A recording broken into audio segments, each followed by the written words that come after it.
By Sri Lanka's best internet package for online learning and online working with many amazing offers. Call 1212 for more information. Sri Lanka Telecom. ලෙන්ගතුකම වැඩි කරගන්න ලව්ජු රුපියල් 50ට අඩු කළා. මාමේ එන්න අපිට එකක් බොමු.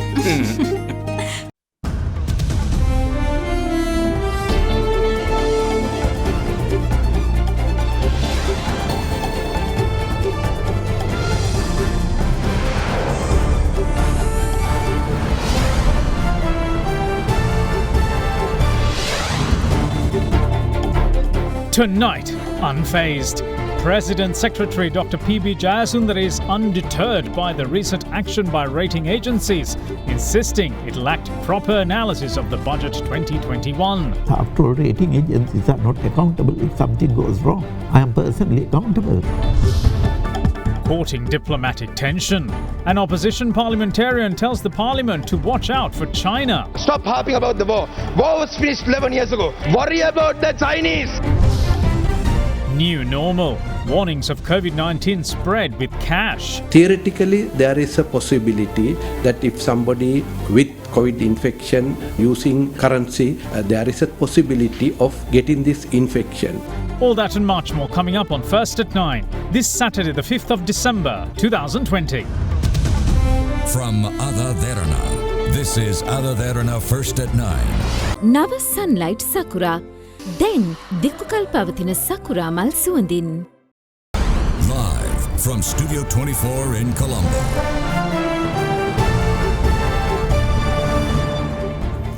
Good evening and welcome to First at 9. I'm Dhammika Kanaka. Let's start with your local stories.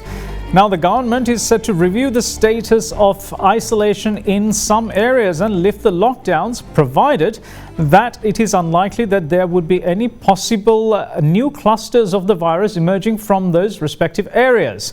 Meanwhile, there was also warnings of the virus being spread via money, particularly currency notes and coins, and health authorities are now urging people to in fact use alternative modes of payment wherever possible.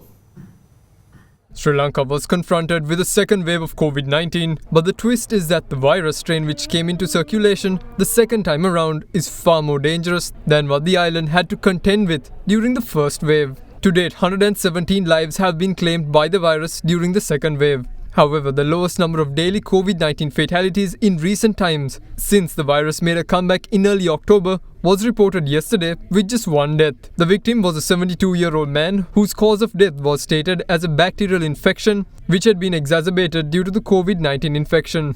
In the meantime, 501 COVID-19 infections were confirmed from the island today. Yesterday, 521 cases of the coronavirus were confirmed. With the Colombo district reporting 342 of yesterday's COVID-19 cases, the Kandy district recorded the second highest number of cases with 91. Deputy Director General of Health Services, Dr. Hemant Herath, says that the government will take measures to ease the lockdown that has been imposed in certain areas, provided that it is unlikely that clusters would be created in those areas. At present, the Colombo Municipal Council areas in the northern part of the Colombo city, there have been several lockdown areas, and these areas are now subject to the many public health interventions conducted by the Colombo Municipal Council. The number of cases reported from these areas are gradually coming down, but it will take little time to totally complete. But during that time, depending on the number of cases and the degree to which the public health interventions have been completed, the areas under lockdown would be gradually eased out, and the government is considering several areas that may be eased, provided that there are no more new clusters appearing in those areas. Meanwhile, 44 cases were reported from the Kaluthara district yesterday, while the Gampar district, which was once at most risk from the virus and reported large numbers of daily cases, reported its lowest figure in recent times yesterday with just 11. In addition to this, 29 more coronavirus cases were reported from 6 other districts. At present, we have 7,313 patients looked after at different treatment centers scattered all over the country, and in these 62 treatment centers, almost 68% of the beds have been occupied, but remaining beds are ready to be used for any increased number of reported cases. And out of the 15 intensive care units, ICUs, we have earmarked 146 ICU beds to be used for any COVID patients who need intensive care during the course of this illness, and out of which only 15 beds have been used at present. Meanwhile, the overall number of police personnel that have contracted the COVID-19 virus stands at 1,310. However, police media spokesperson DIG AdaDerana said that out of this overall figure, only 200 police personnel are still receiving treatment. In other developments, the Deputy Director General of Health Services says that there is a theoretical possibility of the virus spreading via currency notes and coins and requests people to use alternative payment methods other than cash whenever possible. And also there are certain concerns raised about the use of currency and the coins for monetary transactions, and theoretically there is a possibility that if somebody with COVID infection or who has contaminated hands, if somebody is touching or using coins or currency, and then if they are immediately touched and handled by another person, and if that person touch the nose, mouth and eyes like the orifices of the body, there is a theoretical possibility of getting this infection. And to minimize that, many areas, many establishments have adopted certain measures to minimize the use of currency and also minimizing the handling of credit cards and similar cards. And I would like to advise the public to use that methods wherever available and try to reduce the usage of currency or currency notes or coins as much as possible where practical. But that does not mean that we should not or we should refrain from using the currency notes or coins for essential purposes, because that will be do more harm than not doing so. And after using, we always advise to wash your hands with soap. That will be the best way to protect yourself. Safeguard hand sanitizer නවතම නිෂ්පාදන පෙළ නිරෝගිමත් දිවියකට ලංකාවේ පළමු වරට හඳුන්වා දෙන Melbourne veggie cracker Crunchy veggie. Now then, 2 bodies from the 11 inmates killed during the Mahara prison riot have been identified by their relatives. It was also confirmed that the duo was remanded over drugs-related offences. In the meantime, the 9-day fast by the group of inmates at the Valikada prison abandoned their protest fast today, following an audience with the State Minister of Prison Management and Prisoner Rehabilitation. Sri Lanka saw one of its biggest prison clashes at the Mahara prison on the 29th of November, leading to the death of 11 inmates. The incident also left over 100 persons injured. A committee was appointed by the Criminal Investigation Department recently to investigate the Mahara prison riot, and today measures were taken to increase the number of its members from 12 to 20. To date, the Criminal Investigation Department has recorded 78 statements pertaining to the prison clash. Police media spokesperson DIG AdaDerana stated that 21 statements were recorded yesterday, including that of a doctor and the Mahara prison superintendent. He added that dead bodies of 2 inmates were identified by their relatives. මෙම මෘත ශරීර 11 මෘත ශරීර දෙකක් මේ වන විට හඳුනාගෙන තියෙනවා. මොවුන් දෙදෙනාම මද්‍රව්‍ය වැරදි සම්බන්ධයෙන් ජායල සහ කිරිබත්ගොඩ පොලිසිය මගින් රිමාන්ඩ් භාරයට පත් කර සිටි අය බවටයි වාර්තා වෙන්නේ. එම මෘත ශරීර හඳුනා ගැනීමෙන් පසුව පශ්චාත් මරණ පරීක්ෂණ පැවැත්වීමට නියමිතව තිබෙනවා. මේ සියලු මෘත ශරීරවල ඇඟිලි සලකුණු ලබා ගැනීමක් සිදු කර තිබෙනවා. DNA පරීක්ෂණ සිදු කිරීම සඳහා සාම්පල් ලබා ගැනීමටත් නියමිතව තිබෙනවා. හඳුනා ගැනීම නිසැකවම තහවුරු කිරීම සඳහා. Meanwhile, Superintendent of the Mahara prison Jagat Veerasinghe engaged the gathered crowds and gave assurance that except the 11 inmates killed during the riot, others are safe and sound and are sent to various quarantine facilities due to a majority of them testing COVID-19 positive after being mixed up during the clash. In other developments, the fast launched by some inmates at the Valikada prison demanding the release of inmates convicted of minor offences ended today, following discussions with the new State Minister of Prison Management and Prisoner Rehabilitation. අපේ වැලිකඩ සංචාරයට ආවේ වැලිකඩ සිරකරුවන්ට කියන්න මරණීය දණ්ඩනය ජීවිතාන්තය දක්වා අඩු කරනවා කියන එකත් අපමුදල් ගෙවා ගන්න බැරුව ඉන්න සියලුම සිරකරුවන් අපි දෙසැම්බර් මාසයේ 31 කට වෙනකොට සිරකරුවන් 8000ක්වත් නිදහස් කරන්න අපි බලාපොරොත්තු වෙනවා. ඒ පණිවිඩය දෙන්නයි අද අපි ආවේ. දැන් බැස්සා. එකඟුණා. මරණීය දණ්ඩනය කියන එක එතකොට අහෝසි නෑ මරණීය දණ්ඩනය දෙන්න පුළුවන්. මරණීය දණ්ඩනය සර්ව් කරන කට්ටිය අපි අවුරුදු ගාණක් බලලා ඒක ජීවිතාන්තය දක්වා අඩු කරනවා. අඩු කරායින් පස්සේ ආයේ ඒගොල්ලන්ගේ හැසිරීම දිහා බලලා ඒගොල්ලන්ගේ performance දිහා බලලා එතුමන්ලා ඒ අවශ්‍ය කාලය ගෙවලා තියෙනවා නම් අපි එතුමන්ලාව නිදහස් කරනවා. මහාර කිසිම ප්‍රශ්නයක් නැහැ. අවශ්‍ය සීලම ක්‍රියාමාර්ග අරන් තියෙනවා. ඒක මම තමුන්නාන්සලාට කියන්න අමාරුයි. මත්ද්‍රව්‍ය භාවිතා කරලා දැනන උසාවියට එන කට්ටිය අපි සිරගත කරන්නේ නැහැ. අපි පුනරුත්ථාපන මධ්‍යස්ථාන වලට අරිනවා. We will see you shortly after this break. Stay with us.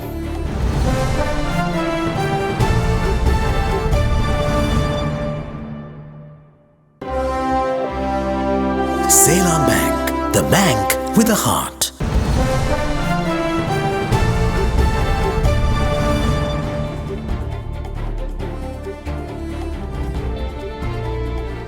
Welcome back. You're watching First at 9. Now, remarks which could lead to a diplomatic spat was yet again uttered in Parliament today during the budget debate. Ilange Tamil Arasu Katchi parliamentarian Shanakyan Rasamanikam called the government to watch out for China, saying that it is not out of love that the superpower is investing in the country. Meanwhile, the ongoing investigations into the Easter spate of terror also took centre stage, with the opposition expressing dissatisfaction over the manner in which inquiries are being conducted.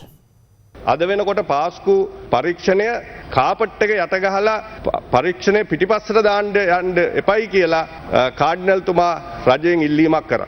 මේ රජය එදා කිව්ව විදියට නෙමෙයි අද පරීක්ෂණය කරන්නේ. Cardinal උන්වහන්සේ පැහැදිලිවම කියනවා මේ යන පරීක්ෂණ විශේෂයෙන්ම දේශපාලනයට අදාළව දේශපාලන ගොදුරක් බවට පත් කරන්නට ඒක යොමු කරලා තියෙන්නේ කියලා. අපි රජය කිසිසේත්ම දේශපාලන වාසියක් මේකෙන් ගන්න බලාපොරොත්තු වෙන්නේ නැහැ. මේ පරීක්ෂණවලට අපි අත ගහන්නේ නැහැ රජයක් ඇටියෙ. ගිය ආණ්ඩුව අත ගැහුවා, ටෙලිෆෝන් කෙරුවා, නඩුකාරණ කතා කෙරුවා, පොලිසිය ගිහලා නිකන් CI ඩිරෙක්ටර් කතා කෙරුවා. ඉතින් අපි ඒවා දැක්කා. ඒ නිසා පැහැදිලි අපි කියනවා මේ අයට දඬුවම් කළ යුතුමයි. දඬුවම් කළ යුතු තැන ජනාධිපතිතුමත් රජයත් අපි අගමැතිතුමත් සම්පූර්ණ මේ වෙනුවෙන් පෙනී හිටිනවා. තමුන්නාන්සලා තමයි කාඩිනල් හිමිපාණ්ඩ තමුන්නාන්සලාගේ පක්ෂයයි තමයි බැන්නේ උන්වහන්සේ දේශපාලනය කරන්න කියලා. මේ පාස්කු කොමිෂන් එක ගැන ප්‍රසාදයක් නැහැ දෙපැත්තම.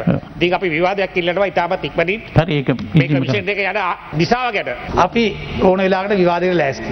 හැබැයි මතක තියාගන්න මේ පරීක්ෂණ වෙන දේවල් විවාදවල කතා කරන්න බෑ. ඒ හින්දා දේශපාලන වාසි ගන්න හදන්න එපා.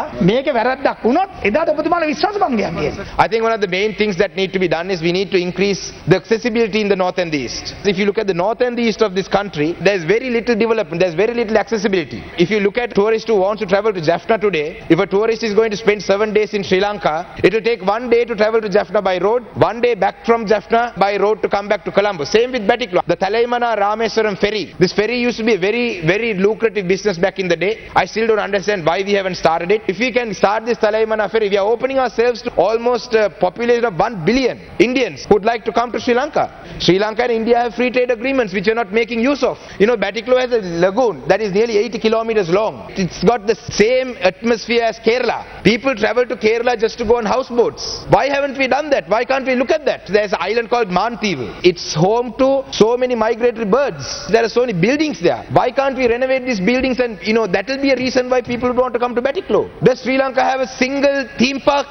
Look at the other things that have been done. War cemeteries have been destroyed. On the 29th of this month, it was a festival of lights. Police force has gone and destroyed it. Some temples are decorated with little candles. They've been destroyed. I'll tell you why. Because this government is made nati billek mawala pennan. This is how Zaharan happened. You keep attacking the minorities like this, what is going to happen? Naturally, they are going to react in some way. Look at the Muslims. They are asking for their last rites. Their janazas has to be buried. These innocent Muslim people, they live all their lives according to the Quran, and right towards the end, their last right, you're taking it away for politics. You all should be ashamed. I'm ashamed. And I'm ashamed of all the Muslim politicians who supported this government for the 20th Amendment. Demala Muslim kattiye me rate prashne. We have to worry about our Chinese investments. China is investing very heavily. Do we want to be another Pakistan? Do we want to be another Laos? We are getting into debt trap, Chinese debt trap. Tell me the number of jobs that the Chinese have created in this country. All the Chinese investments come. Chinese come and work. They're investing, they'll take their money, they'll leave. Why you think Port City is being built because they love us? No. Port City is being built because they want a base in Southeast Asia. We are allowing that. Stop harping about the war.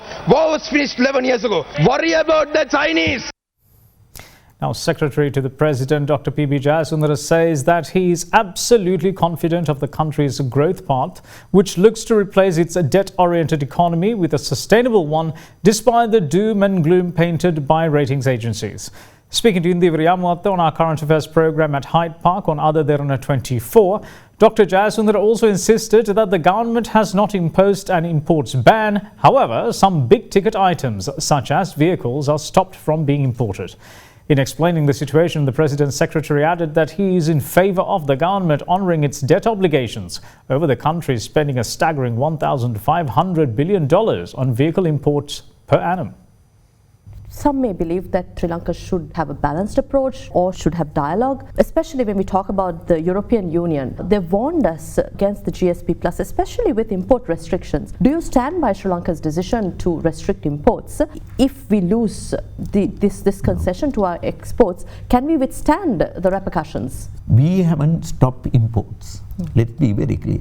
But some big ticket item like motor vehicle, we have stopped, because if the choice is between importation of motor vehicles by spending $1,500 million per year or honor your debt obligation instead, I advise government to first honor the debt obligation, because these debt investments, the investment in sovereign bonds, also have been made by the European. Do they like to see debt default or motor vehicle import getting suspended for a year? When we discuss this with our counterparts, they appreciate this situation. Talking about confidence, Dr. Jayasundara, I thought I'll turn to INSAF again.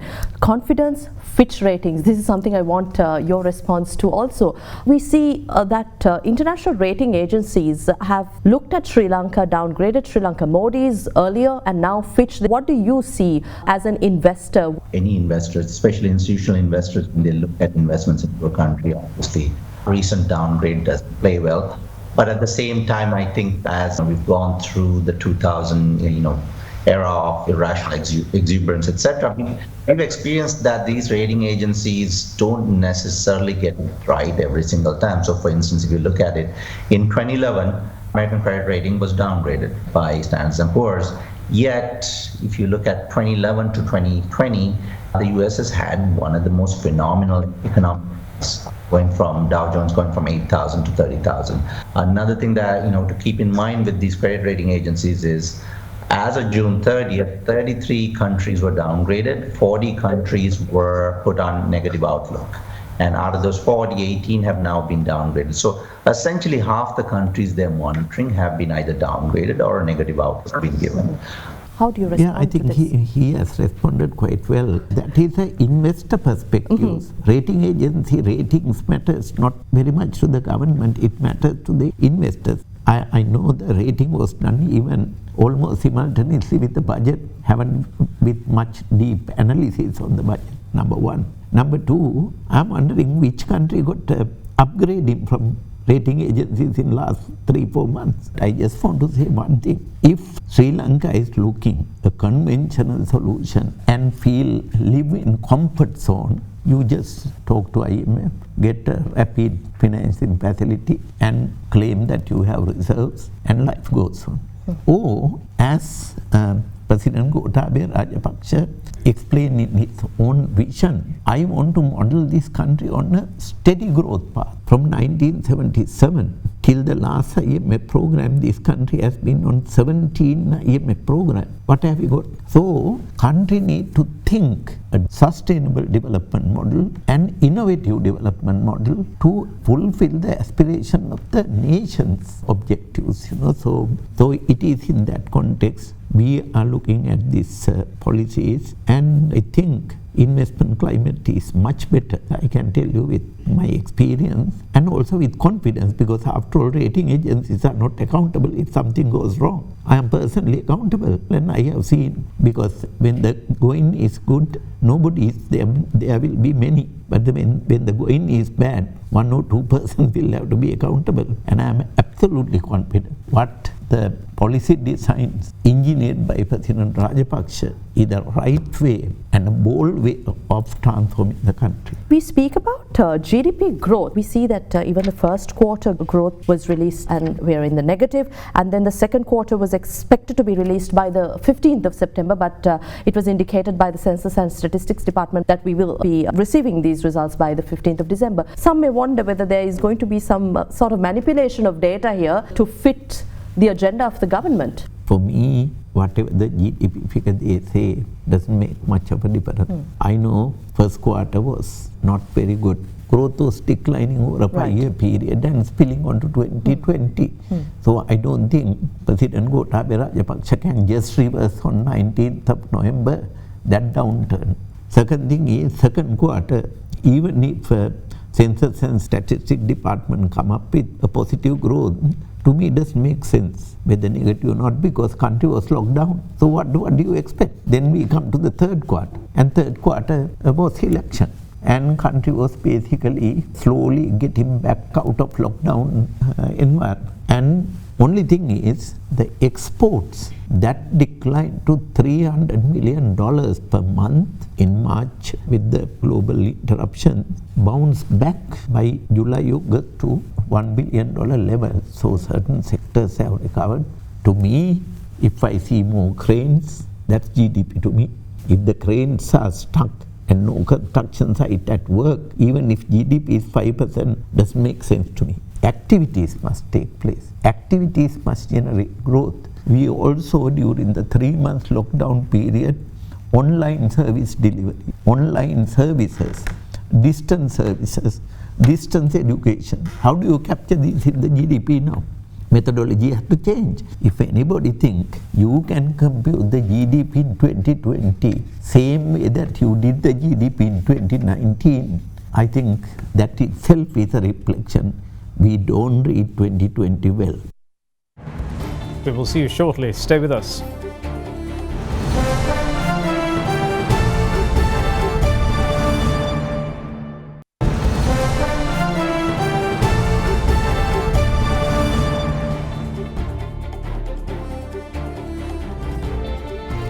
Welcome back. This is First at 9.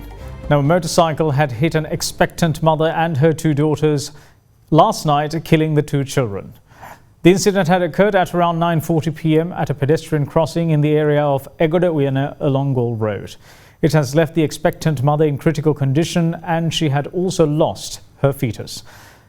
The motorcycle which hit them had been speeding towards Moratuwa. The police said that the impact of the collision had knocked one of the 2 girls, aged 1, about 10 meters away from the collision, while the second girl, a 7-year-old, had been knocked around 20 meters away. The injured were admitted to the Panadura hospital, but by then the 2 girls had already been dead. The expectant mother was then transferred to the Colombo National Hospital in critical condition, and hospital sources said that her fetus had been damaged. The 20-year-old motorcyclist involved in the incident was arrested by the AdaDerana police. The suspect also has a previous record of speeding and had been arrested for the offence a couple of weeks ago and had been fined 15,000 rupees. The suspect was produced before the Moratuwa Magistrates Court and was remanded until the 18th of December. Now, in other local news, Archbishop of Colombo, His Eminence Malcolm Cardinal Ranjith, calls on people of all faiths to protect Buddhism in Sri Lanka. Speaking during an almsgiving today, His Eminence the Cardinal said that the country cannot be developed by attempting to make it secular.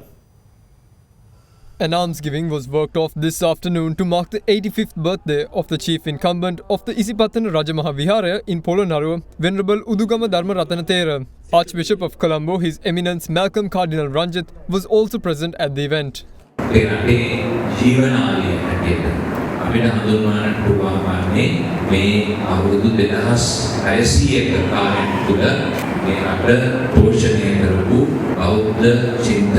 මේ රටේ බෞද්ධ දර්ශනය ආරක්ෂා. ක්‍රිස්තියානි ආගමනහය අනිත් ආගම අදහනය එකට එකතු වෙන්නට ඕනේ. මෙන්න මේ පොදු උරුමය සමග අත්වැල් වැඩ ගනිමින්. ඊට විරුද්ධව යමින් ඒ සමග තරග කරමින් ඒ ඉවත් කරලා අනාගතීක ශිෂ්ටාචාරයක් ඇති කරලා මේ රට ගොඩනගා ගන්න අපට බැහැ. මේ ශ්‍රී මහා බෝධියේ වැඩෙන කුලද ඒ වගේම දලදා මාලිගාවේ වැඩෙන කුලද අනුවන් පැරිසය පොතේ වැඩෙන කුලද තමයි අපි දුෂ්කරයි. ඒ නිසා බුදුරජාණන් වහන්සේ දේශනා කළ ධර්මයේ මේ රට තුළ ආරක්ෂා කිරීම අනිකුත් ආගමිකයන්ගේ වගකීමක් වෙනවා. Now, former opposition leader of the Northwestern Province, Shamal Senarath, has been appointed as the acting General Secretary of the United National Party. The appointment has been made by the party leader Ranil Wickremesinghe. New office bearers are to be appointed by the end of the year, and Senarath will be serving in the post until then. Senarath is also the Chief Executive Officer of party headquarters, Sirikota. The new appointment comes after former MP Akiliviraj Karyavasam stepped down from the post in late November.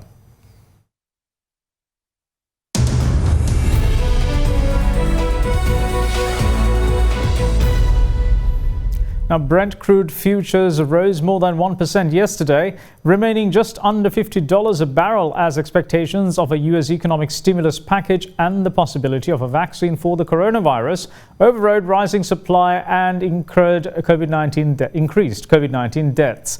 Brent settled up 1.11% at $49.25 a barrel, while West Texas Intermediate rose to $46.26 a barrel after touching a high of $46.68 a barrel. Both benchmarks gained for a fifth consecutive week, with Brent up 1.7% and US crude up 1.9%. OPEC Plus, comprising of the Organization of the Petroleum Exporting Countries and its allies, on Thursday agreed on a compromise to increase output slightly from January but continue the bulk of existing supply curbs to cope with coronavirus hit demand. OPEC and Russia agreed to ease deep oil output cuts from January by 500,000 barrels per day, with further as yet unidentified increases on a monthly basis failing to reach a compromise on a broader policy for the rest of 2021. OPEC Plus had been expected to continue existing cuts until at least March after backing down from plans to raise output by 2 million barrels per day. The increase means that the group will reduce production, by 7.2 million barrels per day, or 7% of global demand from January, compared with current cuts of 7.7 million barrels per day. And that's it from all of us here at First at 9. Thanks for watching. Bye-bye.